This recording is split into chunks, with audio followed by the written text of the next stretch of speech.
अस्सलामु अलैकुम रहमतुल्लाहि व बरकातुहू। नहमदुहु व नसल्ली अला रसूलिल करीम, अम्मा बाद। औज़ु बिल्लाहि मिनश शैतानिर रजीम।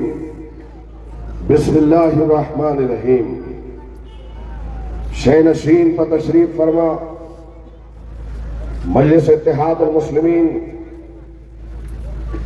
जिला यकमाल के सदर जनाब इरफान साहब, अंजू लाला साहब,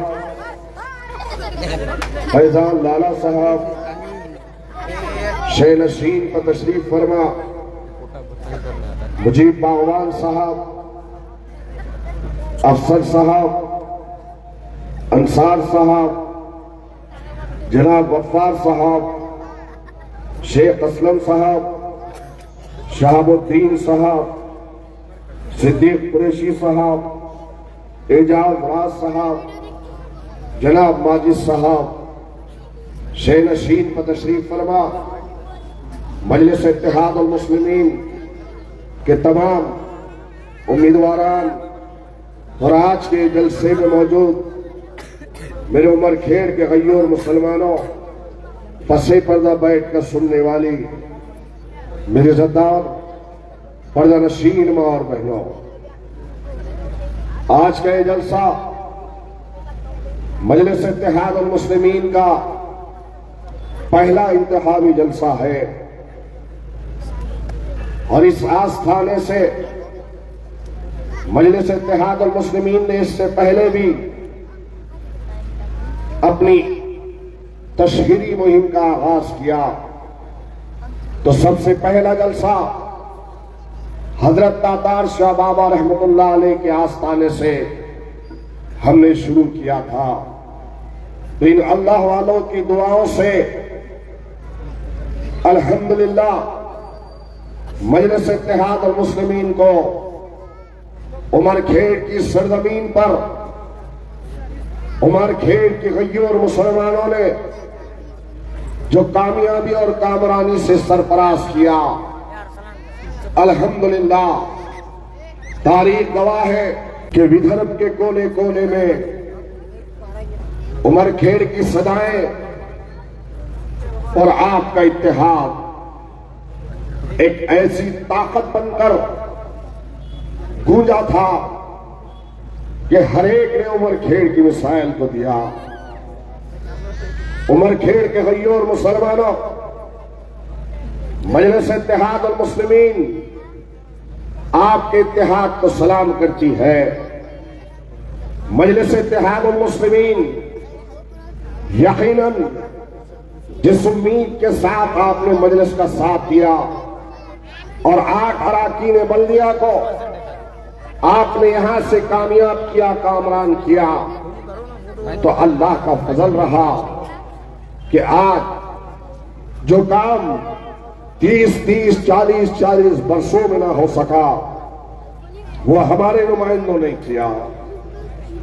मजलिस इत्तेहादुल मुस्लिमीन का मकसद अवाम के काज को, अवाम के काम को करना है और यही वजह है कि आज मजलिस इत्तेहादुल मुस्लिमीन आप अपने काम की वजह से जानी और पहचानी जाती है। आज दुनिया में या फिर हिंदुस्तान में बहुत सारी जमातें होंगी और बहुत सारे रहनुमा होंगे, लेकिन तारीख गवाह है कि हिंदुस्तान में जब कभी भी पिछड़ों पर और मजलूमों पर, वो मजलूम जो हिंदुस्तान की सबसे बड़ी अक़लियत है, इन पर जब कभी भी जहां कहीं जुल्म हुआ तो जुल्म के खिलाफ में इंसाफ की बात करने वाली कोई शख्सियत हमको नजर आई तो हाथ बर सरासुद्दीन ओवैसी साहब है। आज मजलिस इत्तेहादुल मुस्लिमीन का आपका और हमारा रिश्ता ये कोई नया रिश्ता नहीं है, बल्कि उमर खेड़ की अवाम ने मजलिस से अपनी वाबस्तगी का वालहाना इस्तेमाल या वाबस्तगी का मुजाहिरा आपने उस वक्त किया जिस वक्त मजलिस इत्तेहाद उल मुस्लिमीन ने 2012 में अपने नांदेड़ शहर के 11 अरकान बल्दिया को कामयाब किया था। जिस वक्त मजलिस नांदेड़ में आई तो कहने वालों ने कई बातें की, और जिस वक्त मजलिस को हमने नांदेड़ में लाए तो उस वक्त अशोक चौहान इस रियासत का चीफ मिनिस्टर था। मुझे याद है कि मजलिस के जलसों को परमिशन नहीं दी जाती थी। हमारे लोगों पर, मुझ पर झूठे फायर कराए जाते थे। तो जिस वक्त आपके सदर जनाब इरफान साहब मजलिस इत्तेहाद उल मुस्लिमीन से वाबस्तगी का इजहार करने के लिए नांदेड़ आए थे तो उनके सामने तमाम हालात को रखा और हालात को रखकर बताया कि मजलिस इत्तेहाद उल मुस्लिमीन कोई फूलों की सेज नहीं है बल्कि कांटों का ताज है। हम हुकूमत वक्त से लड़ते हैं तो सबसे पहले हमारे दामन को लोचने के लिए गैर नहीं आते, हमारे अपने आते हैं। हमको इल्जामात दिए जाते हैं, तोहमतें लगाई जाती है, बहतान तराशियां किए जाते हैं। लेकिन अल्हम्दुलिल्लाह मजलिस इत्तेहाद उल मुस्लिमीन का आगाज उमरखेड़ में हुआ तो उमरखेड़ की सरजमीन से मजलिस के इस परचम को एक ऐसे जियाले ने अपने हाथों में लिया जिसका किरदार वालिहाना था, जिसका किरदार बेबाकाना था। उस शख्सियत का नाम जनाब सैयद इरफान है और मुखलिसाना कहन रखकर सैयद इरफान ने मजलिस इत्तेहाद उल मुस्लिमीन के सब हलाली परचम को अपने सीने पे लगाया तो दुश्वारियां तो बहुत आई, पुलिस का जुल्म हुआ, केसेस हुए, कई चीजों से गुजरना पड़ा। तो एक वक्त ऐसा भी आया कि अल्हम्दुलिल्लाह उमरखेड़ की अवाम ने 1, 2, 3 नहीं बल्कि 8 अरकान बल्दिया को जिताकर ऐवान उमरखेड़ में भेजा। मेरे भाई याद रखो, आज बहुत देर से सही लेकिन हमने खास तौर के उमरखेड़ के मुसलमानों ने सियासत को सही वक्त पर समझा था। तो नतीजा ये निकला कि आज आपकी अपनी क़ियादत है, आज आपका अपना लीडर है, आज आपका अपना मरकज है। किसी और के दरवाजे पर जाकर आपको दस्तक देने की जरूरत नहीं होती। वजह क्या है? वजह यही है कि आज आपके अपने आपकी तकलीफ में साथ देते हैं। पुलिस का मामला आया तो रात के 2 बजे अगर खटका दिए या फोन किए तो सैयद इरफान आपके दरमियान में। घरों के डिस्प्यूट मामलात होते हैं जो पुलिस स्टेशन जाने से पहले, एक दूसरे पे केसेस होने से पहले अगर ये चले जाए तो दोनों को समझा बुझाकर उस मामले को खत्म किया जाता है। ये तो माशरत की बात हुई, पुलिस से नुमाइंदगी की बात हुई। उससे हटकर मजलिस इत्तेहाद उल मुस्लिमीन ने यहाँ पर बहुत सारे काम किए। अगर इस वार्ड के लोग यहाँ पर मौजूद हैं तो दिल पे हाथ रखकर बताओ कि पिछले 30 साल में या 25 साल में जिन नगर सेवकों को, जिन अरकान बल्दिया को तुमने चुना कर दिया था, जिताया था, उतना काम उन्होंने नहीं किया जितना काम यहाँ पे आपके वार्ड के मुजीब पाहवान ने किया। ये हकीकत है या नहीं है? इसीलिए मेरे भाई आज आपके सामने मजलिस इत्तेहाद उल मुस्लिमीन आई है। चूंकि इलेक्शन है और पार्लिमानी जमहूरियत में हर 5 साल के बाद, 5 बरस के बाद आपको एक वक्त ऐसा आता है जो ओढ़ डालते हैं। एक पार्लिमानी इंतखाबात का वक्त होता है जिसमें मरकज में इक़्तिदार में किसको बिठाना है, तो उस वक्त पार्लियामेंट के इलेक्शन में आप वोट डालते हैं। दूसरा आपके रियासत का इलेक्शन होता है असेंबली के इंतखाबात होते हैं, उस वक्त आपको मौका दिया जाता है कि ऐवान असेंबली की रुकनियत किसको दे, जाकर उसको वोट करे। तो आप एमएलए के इलेक्शन में वोट करते हैं और फिर तीसरी मर्तबा आपको वोट डालने का मौका दिया जाता है। वो वक्त आज और अभी है कि आपके नगर परिषद का इलेक्शन होता है। और गौर करो कि आपके हाथ से एक एक नहीं बल्कि 2 और 3 वोट डाले जाते हैं। ये जमहूरियत की खूबसूरती है कि आप खुद अपने हाथों से शहादत और गवाही देते हैं कि हमको किसको वोट डालना है और किसको रुकनियत देनी है। फिरका परस्त ताकतें आज हिंदुस्तान में सर चढ़कर बोल रही है और जिसके जबान में जो आता है वो मुसलमानों के खिलाफ में बोलता है। आज आपके दरमियान में यहां पर बीजेपी भी है, एनसीपी भी है, कांग्रेस भी है, बस बहुत सारी जमातें आज इलेक्शन में हिस्सा लिए हुए हैं। लेकिन इन तमाम जमातों के किरदार को, इनको कामों को देखने के बाद आप तमाम को फैसला लेना होगा कि आपका वोट किसके हक में जाएगा। हर सियासी जमात ये चाहती है कि आपके वोटों को हासिल किया जाए और नए तरीके से अपने मंशूर के जरिए से आपके दरमियान में आ रही है।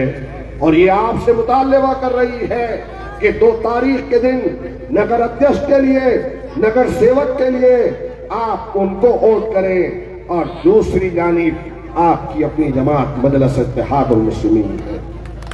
अब आपको तमाम सियासी जमातों में फर्क देखने की जरूरत है। वो बीजेपी जो आज इख्तिदार में आई है तो बीजेपी की बुनियादों में मुस्लिम दुश्मनी का मुजाहरा है। कौन सी बीजेपी?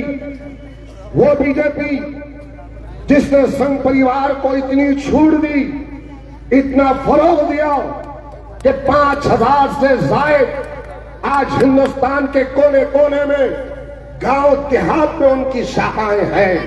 और वो शाखाएं कोई अच्छा काम नहीं करती, सिर्फ और सिर्फ नफरत का माहौल पैदा करती है। वो बीजेपी है जिनकी बुनियादों में मुस्लिम दुश्मनी को रखा गया।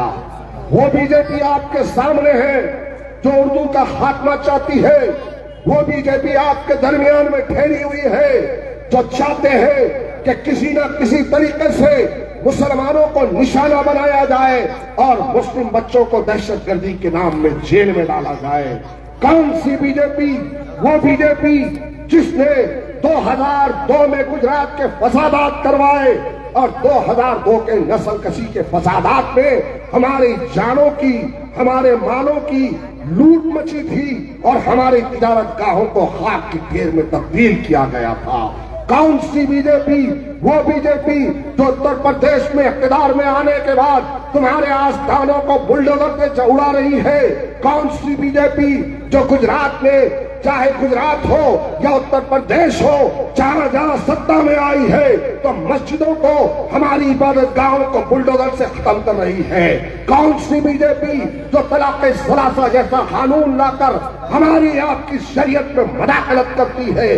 कौन सी बीजेपी? वो बीजेपी जो आज तन बनाते हुए कहती है कि ऐसा कानून लाया जाए कि मुसलमानों की वक्फ की जायदादों पर हमला किया जाए और उनकी जायदादों को छीन लिया जाए। कौन सी बीजेपी? वो बीजेपी जिनके लोगों को तुम्हारी दाढ़ी और टोपी से नफरत है। वो बीजेपी जो अजान पर पाबंदी की बात करती है। वो भारतीय जनता पार्टी जिसके लोग, जिसका बिहार का सांसद हिंदुस्तान के मुसलमानों को नमक हराम कहता है। वो बीजेपी जिसके लोग महाराष्ट्र की असेंबली में आज शान रिसालत में गुस्ताखी करते हैं। वो बीजेपी और उसके साथ साथ यहां के इंतखाबात में एनसीपी भी आपके पास में ठहरी हुई है।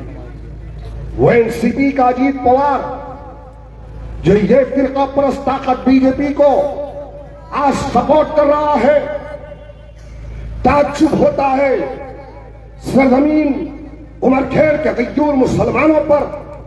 क्या क्या हो गया इनकी गैरत ईमानी को, क्या हो गया इनकी हमियत को, क्या हो गया इनके जमीरों को कि आज वो लोग एनसीपी का साथ दे रहे हैं, एनसीपी के टिकट से खड़े हुए हैं। क्या अजीत पवार की दास्तान तुम्हारे सामने नहीं है? वो अजीत पवार जब काला कानून तुम्हारे आबाजदाद की बुजुर्गों की जमीनों को छीनने का कानून, वक्त का कानून बना, तो इसके सांसदों ने बीजेपी का साथ दिया। कौन सा अजीत पवार? वो अजीत पवार जिसके एमएलए जगताप अहमदनगर का वो जालिम हर बार हर हमेशा मुसलमानों के खिलाफ बयानबाजी करता है, कभी कुछ कहता है तो कभी कुछ कहता है। आज वो अजीत पवार के साथ जाना चाहते हो? अरे इलेक्शन तो आएंगे चले जाएंगे, जीत होगी हार होगी ये अलग बात है, ऐवान की रुकनीत मिलेगी या नहीं मिलेगी, लेकिन कम से कम हशर के मैदान में जब खड़े होंगे तो पूछा जाएगा कि तुम किसके हिमायती बनकर ठहरे थे। तो बताओ एनसीपी के लोगों, कांग्रेस के सरखरीद गुलामों, कोई जवाब तुम्हारे पास है कि शान रिसालत में गुस्ताखी हो रही थी, गुस्ताखी रसूल के साथ तुम ठहरे हुए? क्या हुआ तुम्हारे गैरत ईमानी को? अरे आज कौन नहीं हम पर जुल्म करता है? हमारे अलावा कोई और कौन होती हिंदुस्तान में पता नहीं क्या कर बैठती। फसादात 50,000 से ज्यादा, सरों सीनों पे गोलियां चली, हमारे इबादत गाहों को शहीद किया गया, तिजारत गाहों को खाक की ढेर में तब्दील किया गया, हमारी बहनों की इज्जतों को तार तार किया गया, माओं के वतन पर जो हामिला थी उनके वतन पर चाकू और नेज़े मारकर उनके बच्चों को मार दिया गया। आज क्या हाल हो रहा है हमारा और आपका हिंदुस्तान में? लेकिन इतनी तकलीफ, इतने कर्ब के बाद भी, इतना लुटे पिटे, इसके बावजूद भी आज हमने हिम्मत नहीं हारी और हिम्मत हारना भी नहीं है, हिम्मत हारना भी नहीं है। उमरखेड़ के मेरे गय्यूर मुसलमानों, हमको पता है कि दुनिया फानी है, ये दारुल अमल है, ये दुनिया खत्म होने वाली है। जालिमों के सामने तारीख गवाह है। इस्लाम की तारीख को पढ़ो, हर वक्त इस्लामी मुजाहिदों ने, इस्लाम को चाहने वालों ने जालिमों से पंजा आजमाई की। नफरत अगर है तो इस्लाम से है। जिन लोगों को नफरत है तो खुदा उसके रसूल का नाम हमारे जबान से आता है, उससे इनको नफरत है। नफरत है तो हमारी मजहबी शनाख्त से इनको नफरत है। लेकिन अल्हम्दुलिल्लाह मजहबी शनाख्त के साथ ऐवान पार्लियामेंट के अंदर टोपी और दाढ़ी के साथ साथ बिस्मिल्लाह कहकर उन तमाम बातिलों के सामने, उन तमाम मुशरिकों के सामने हिंदुस्तान के मुसलमानों पर जब जुल्म होता है तो एक अकेला मर्द मुजाहिद ठहर कर उनकी आंखों में आंखें डालकर बात करता है, जिसका नाम अल्लाह। मेरे भाई, हिंदुस्तान की सियासत में कैसे कैसे दिनों को हमने और आपने देखा। हर नया दिन मुसलमानों के लिए एक नई काली रात बनकर आया।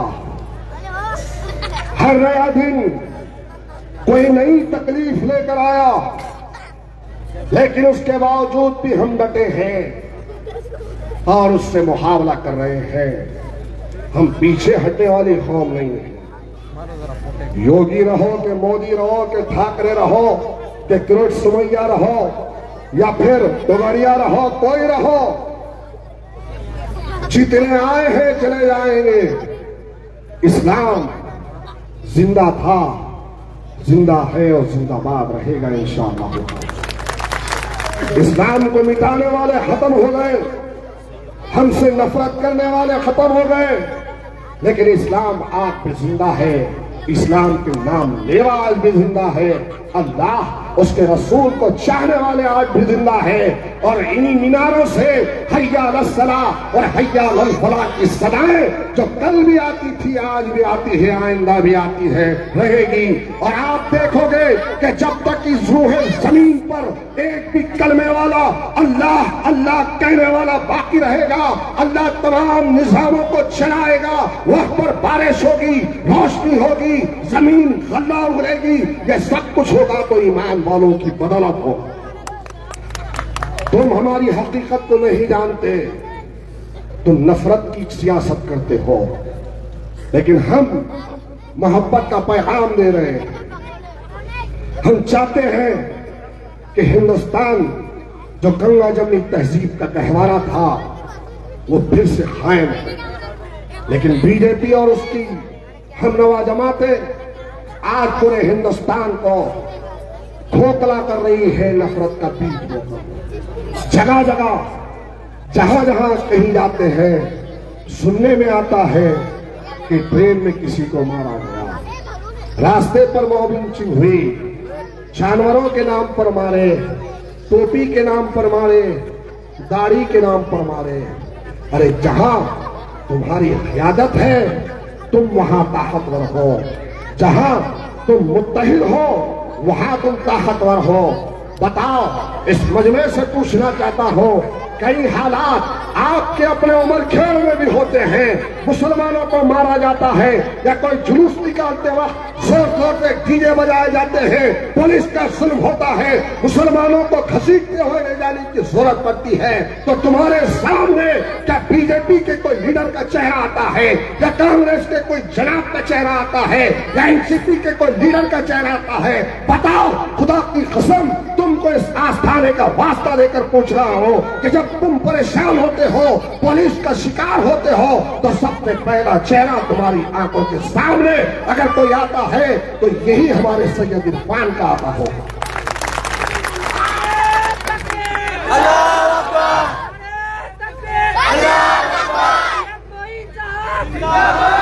अरे मजलिस में एक दीवानगी है, एक जोश है, एक वलवला है।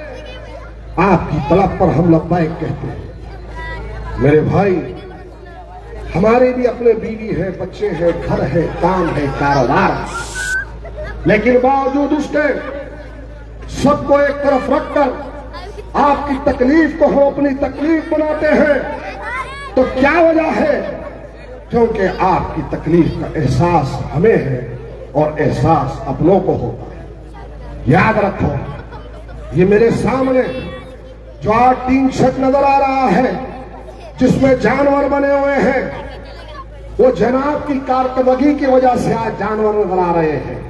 अगर जनाब स्पीड ब्रेकर नहीं बनता, जनाब यहां पर अड्डा नहीं बनता, तो यही आपका अभ्यासी घर जो तालीम के लिए बनाया गया था, जिसमें बच्चे पढ़ लिख कर नीट में जाते, जिससे बच्चे पढ़ लिख कर आईपीएस बनते, पढ़ने लिखने के लिए बनाया जा रहा था। लेकिन वही पुरानी घटिया चाल कि आपकी तरक्की को रोकने के लिए अनापरस्ती का मुजाहरा किया गया कि मजलिस बन गई, बना देगी तो मजलिस का नाम होगा, तो रुका दिया।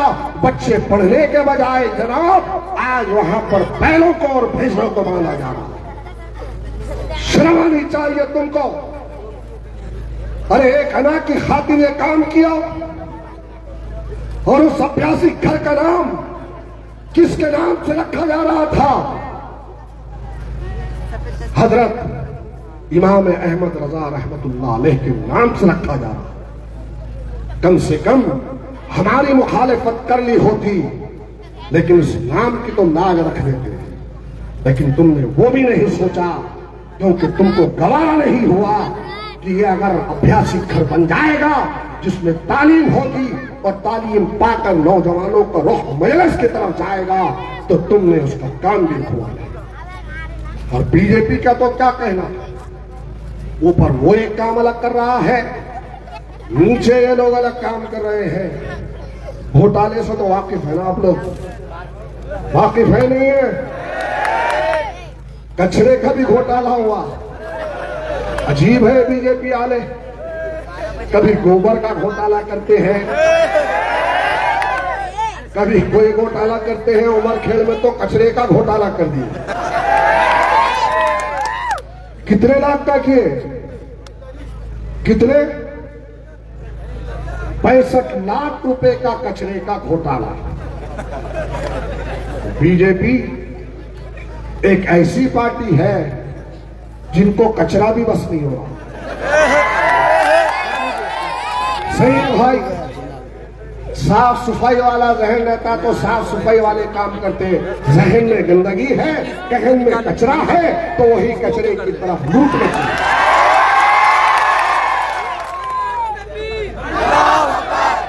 अगर हम बोलते हैं तो फिर हमको बोलते हैं कि मजलिस बोली। योगी बोलता है, मोदी बोलता है, गिरिराज बोलता है, किरीट सुमैया बोलता है, वो रत्नागिरी का, कोल्हापुर का वो छोटा सा राणे का बेटा तो तब कोई नहीं बोलता। जब दूल्हे भाई बोले तो सब बोलने शुरू करते। अजीब है। गौर करो, मोदी हो कि योगी हो कि गिरिराज हो कि तोमरिया हो कि ठाकरे हो, ये सब बोलते हैं ना मुसलमानों के खिलाफ में, इस्लाम के खिलाफ में, दीन के खिलाफ में। हिंदुस्तान के मुसलमानों को कभी पाकिस्तान जाने की बात करते हैं, कभी कुछ कहते हैं, कभी कुछ कहते हैं। तो इनका जवाब कोई कांग्रेसी देता? क्या इनका जवाब कोई राष्ट्रवादी वाला देता? एनसीपी वाला देता? कोई नहीं देते। बोलना आया तो बोलेंगे ना मेरे भाई। ना बोलना आता है, ना जबान है, ना मुताला है, ना बोलने की जुरात है, ना दिल में जिगर है।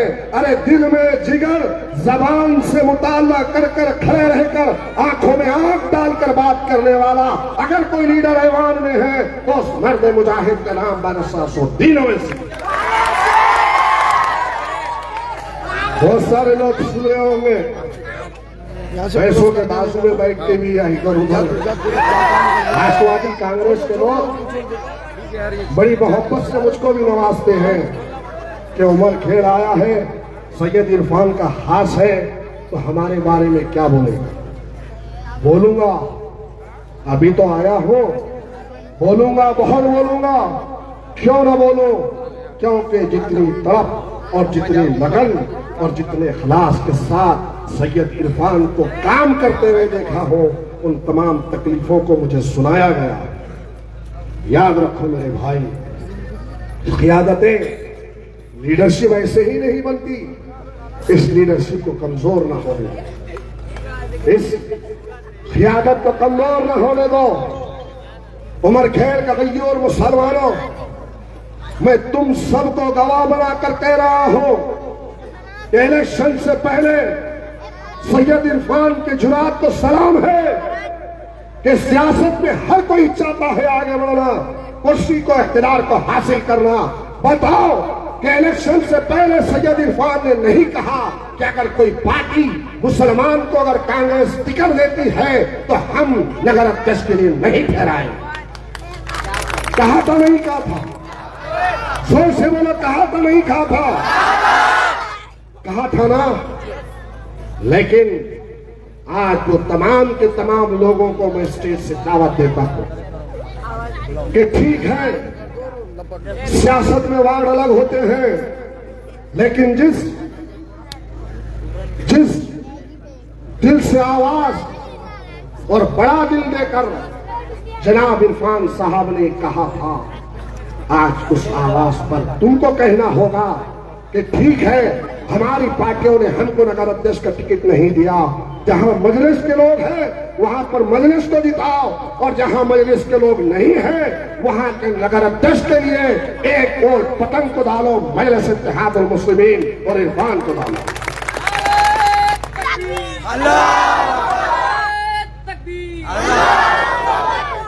बड़े दिल का मुजाहरा तो हमने किया। गौर करो, मजलिस इत्तेहादुल मुस्लिमीन से पहले यहां उर्दू स्कूल में 80-80, 90-90 बच्चों को एक एक क्लास में बिठाया जाता। मजलिस चुन के आई तो मजलिस के आने के बाद में स्टैंड को डिवाइड किया गया और हर सब्जेक्ट के लिए 2-2 टीचर्स को अपॉइंट किया गया। ये मजलिस का कारनामा है। बहुत काम मजलिस ने किए। कोरोना आया तो मजलिस ने काम किया, एनआरसी आई तो मजलिस ने काम किया।